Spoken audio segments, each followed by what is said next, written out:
Welcome back to another video. In today's video, I'm going to show you guys my dual battery setup on my 1995 Land Cruiser. I'm just going to show you guys some of the parts that has arrived, and then we have some more parts coming in the next few days. So right now, we have most of the connectors and wires that will be going onto the battery. These are the military battery terminals that I purchased from Amazon. All of this stuff here, or most of the stuff that I'm going to show you guys, were purchased through Amazon. So I'll go ahead and put a link in the description below. These are the military terminals. I have these already on my truck, so I love these. They work really great. So I went ahead and ordered another set for the battery. The only thing on these guys that you have to do is you have to change the one of it. So that goes onto the battery, and then this screw here is what connects all your accessories. So what you have to do on these terminals, that these bolts that comes with them, they're too big in diameter. So you have to go to your local hardware store, get some smaller diameter, and get them in the same length because they don't fit into the wires. So you see the eyelets here? It's a bit too big. So you can just take one of these guys. I believe it's a M8, if I recall last time. M8 by whatever this is, 2-inch or so. So this is what you have to replace on these terminals.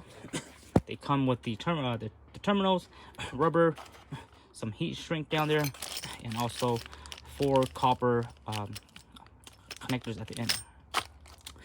The next thing we have here is the heart. This is what connects the two batteries together, tells them when to turn on and off. I forgot what this is called, but this is right there. 300 amp continuous marine switch. We have 4-gauge wire. 4-gauge wire, I believe this is 20 foot. And then we have the black, red and black. The black one I used already for some other stuff for my big 3-wire upgrade. So I should have plenty enough for the job. Next thing is I ordered these right here. These are the install gear, 4-gauge set screw 4-pack. These are the 4-pack. I went ahead and put 2 already on there. Once I cut them up, I'll put the rest of it in. They also have a red and a black. So make sure, it doesn't really matter, but you know, you want to make sure they go to the right one. And these guys, you just strip the wire, put them in, and then screw them down with the hex screw. So I got 2 packs of those just in case. These are the fuse, inline fuse. I went ahead and got the 80 amps, and then I went ahead and ordered 2 of these guys. These are the fuse holder. These are all made by Instagear. They originally come with 100 amp, so go ahead and take the 100 amp out and put 80 amp in, because 80 amp is what we want for our dual battery. And then you also want to make sure you have some spares, so always carry the spare. This is a 100 amp one, the original one, so I have 4 spares. So that's pretty much what I have so far for my dual battery setup. I'm still waiting for my dual battery battery tray. Once that comes in, we'll go ahead and start doing some install, and if I end up getting any more stuff, I'll go ahead and show you guys that throughout this video. Here's what the battery tray looks like, brand new OEM from Toyota.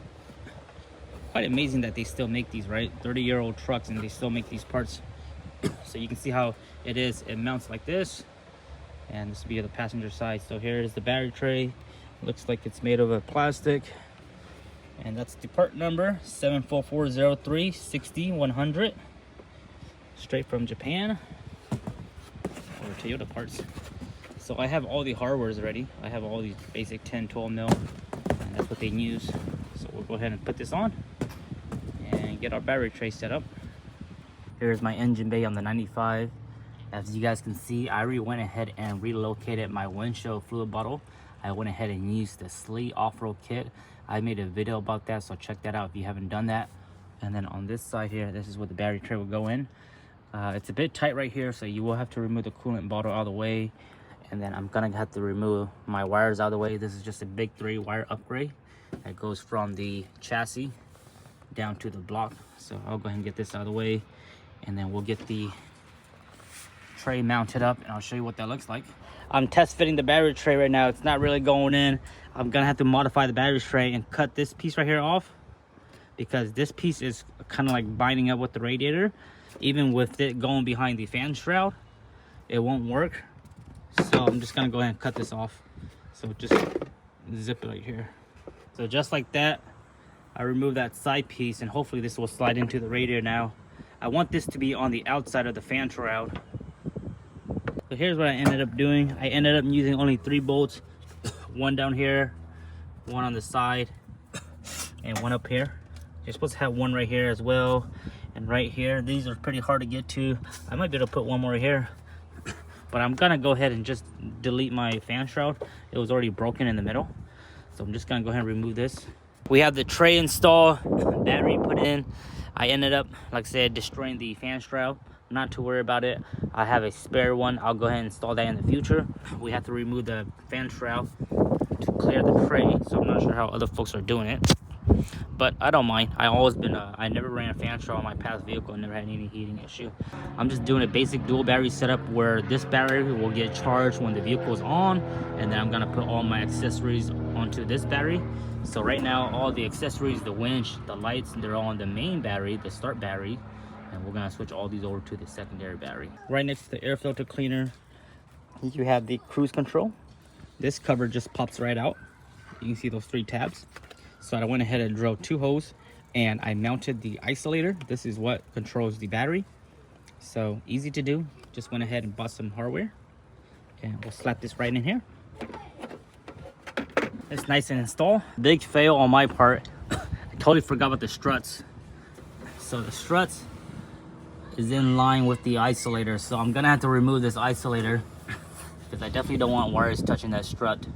So it looks like we might just have to move this way onto this end over here. So no big deal. Welcome back to another video. So brand new day. I just completed the dual battery setup on my 95 Land Cruiser FZJ80. This is the one FZFE. I will go ahead and go over all the components and how I wire this up. Everything that I mentioned, I will have links in the video description. Most of them were from Amazon and various online places, so where I got the parts. I'm gonna go over my setup, and I did a very basic setup. I basically just did a dual battery setup with the isolator, and that's all it does. I don't have anything additional hooked up yet. I don't have no crazy breaker, no red arc, no battery controller or battery monitor, anything like that yet. This is just a simple dual battery, and the biggest benefit of this is just having more battery juice. In the future, I will do more things, and we'll go from there. So right now, let's start with real quick, what kind of accessories do I have? I have my winch, I have these lights, and I have the rigid ditch light. That's all I have right now. So let's start with the system here. It's gonna be a little bit confusing, but I'll make it simple as possible. On the FZJ80, we have the battery that's originally on the driver's side. It uses a 24F, or some people use a 35. So went with that. To mount the dual battery, you need to relocate the windshield bottle fluid, which is right here. We went ahead and used the SLE off-road remount right here. I made a video about that, so you guys can check that out. The battery tray, I went over that already. This is off of the FJ80. My fan shroud was broken, so I ended up just removing the fan shroud, and then I also had to cut the battery tray, which I showed you guys earlier, so don't need to go over that. And then everything bolts on pretty simple. And then on this side, I have another battery, same battery, 24F, just some basic lead battery, nothing crazy, no lithium or anything like that. That's how I mount the batteries. Now let's talk about the wiring setup. Ground from chassis, that's stock. We have the original ground wire from the engine. I went ahead and added an additional ground wire. This is a 4 gauge from the negative to the block. And then I ended up putting my 2 lights, the rigid, and those lights, I ended up putting it on the main battery. So you're supposed to put all your accessory on the second battery, but I didn't feel like removing all these wires and rerouting it towards that way, so I kept these on this side for now. So that's negative. On this side, we have positive. We have your regular positive. We have your feasible link. Everyone should buy these, an additional of these for spares, because these are known to go bad if something ever goes wrong. Feasible link, original battery, original positive, And then I also have an additional, I have this wire. This is the additional positive that goes from the positive to the alternator, which is the so-called big 3 wire upgrade. And then I have this hot wire here, this one that's red, that's a 4 gauge. And I have that 4 gauge going into this insta gear.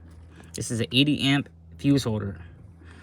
And then this hot wire that's go here goes all the way around. Follow me here.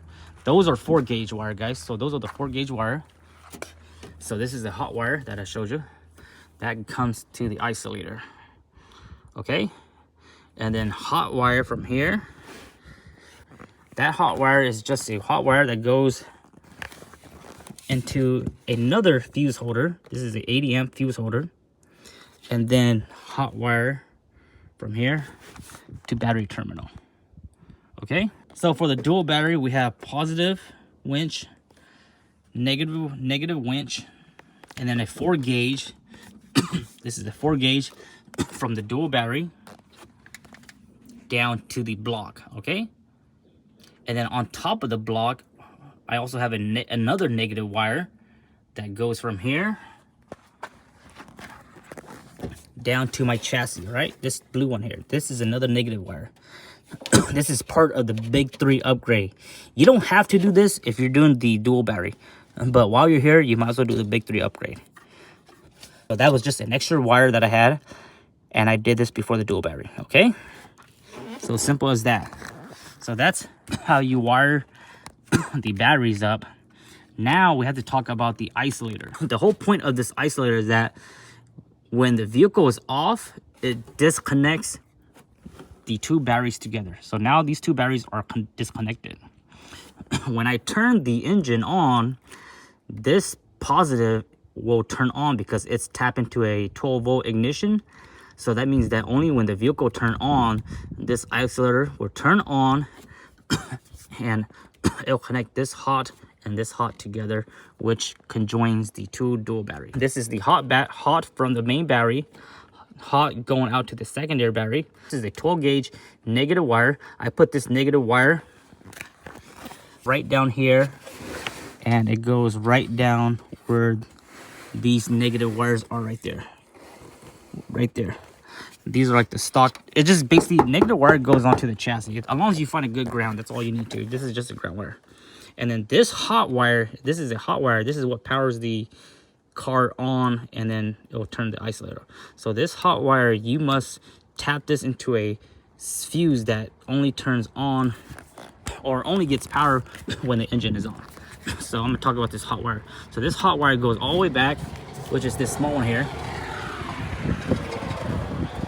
I found out that the easiest way to tap this hot wire was into the fuse block. Right here is your fuse, and I found out that the 7.5 amp charge, when the engine is off, this power is off, but when you turn on, this will come on. So I went ahead and tapped it into the 7.5, but I did have to do some things to it. Oh, there's mosquitoes everywhere. I went ahead and also notched my fuse cover so that it will slide over the wire. And then for this one here, I did have some issue with it at the first time. So this little fuse thing right here, this fuse jumper, whatever you call it, I got it from AutoZone. On the bottom, you have the original 7.5. When I first tried this, I had the 7.5 only, and it wasn't enough juice to power that isolator. And then I found out that you have to put a 10 amp fuse on the top in order for it to provide enough juice to the isolator. So make sure you do that. So I just have this guy spliced into the 12 gauge, and that goes onto the isolator. And this fits right here. All you have, 12 gauge giving power to the isolator when the isolator is on, ground wire to the chassis, hot wire goes into the amp or 80 amp, hot wire goes out, and then hot wire goes back into an 80 amp, and then hot wire goes out, and then negative goes to the engine block. You can put your negative to anything you want, but you want something solid. So that's all it is. So with the vehicle off, I'm getting exactly 13 volts. Before the dual battery, I was getting like, you know, your typical 12.5, 12.7, etc. So 13 volts on the house battery. This is with the engine off. And then second battery, I'm getting 12.64, which is good. I mean, it's a good battery. This is a good battery still. I haven't used this battery for a while, so that's why I'm doing this drive today, just to keep it running or get it fully charged. We have good voltage on the battery when they're off. And then here's another thing you always want to test for. Your isolator should have 0 voltage, because the isolator should not be getting any power right now. So right here is where you test it. So you can see right here. So when I show you, when I go from hot and negative, we get 0 voltage. And I'm gonna go turn on the vehicle now, and I'll show you what, when I turn the vehicle, we're gonna get 12 volt over here, and then we should be getting 13, 14 volts on the 2 batteries, because the alternator is now charging them.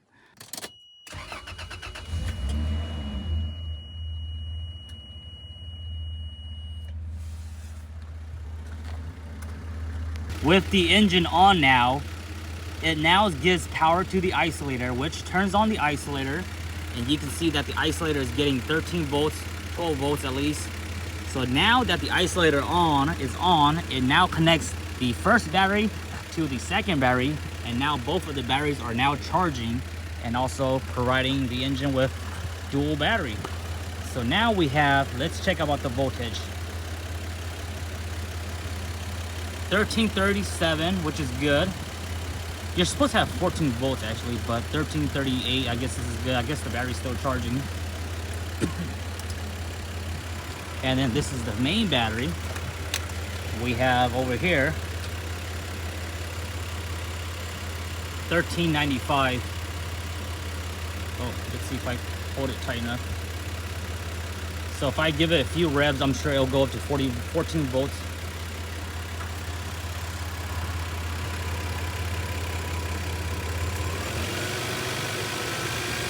So that's the dual battery setup, guys. Everything is working perfectly.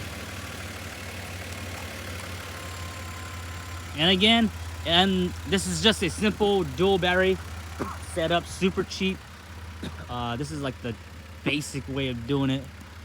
If you want to go basic than this, you can just wire the 2 batteries together without the isolator, but then that will not be the best, because if you drain one battery, it's going to drain both of them. So like I said, in the future, I'll do something different. I might add more accessory. I might add a DC output and all that fun stuff. But right now, I just want to do something basic. And again, I'm not a full electrical guru, so if I mispronounce anything, don't give me too much stuff on that. I hope you guys enjoy this video. I'm gonna link everything in the video description. If you guys are interested in buying it, you guys can check it out too on Amazon. Everything that I use, I'm very happy with. These military terminals, these 4 gauges I got from Amazon. These 4 gauge ring terminals, I love them. Isolator, I got it from Amazon. These little red covers, I got them from Amazon as well. I had to cut the end a little bit just to open these up a little bit more, but everything else is super easy. This is done on a super cheap budget. I think the most expensive thing I paid for was the battery tray, because of the shipping and stuff like that. I had to order this off Parts Q, but this is the most expensive piece. And then the relocation kit, and then everything else is just like all your small stuff, the 80 amp fuse and stuff like that. All that was just like, I'm pretty sure all that small stuff is like under 150 bucks. So I hope you guys enjoy this video. If you guys got any questions, let me know in the video description below, and I'll catch you guys next time. Follow the Instagram, NuttyNu _4x4. Land Cruiser is now on dual battery, and we can winch. We can use the winch now and not worry too much about draining our batteries. Catch you guys next time. Bye-bye.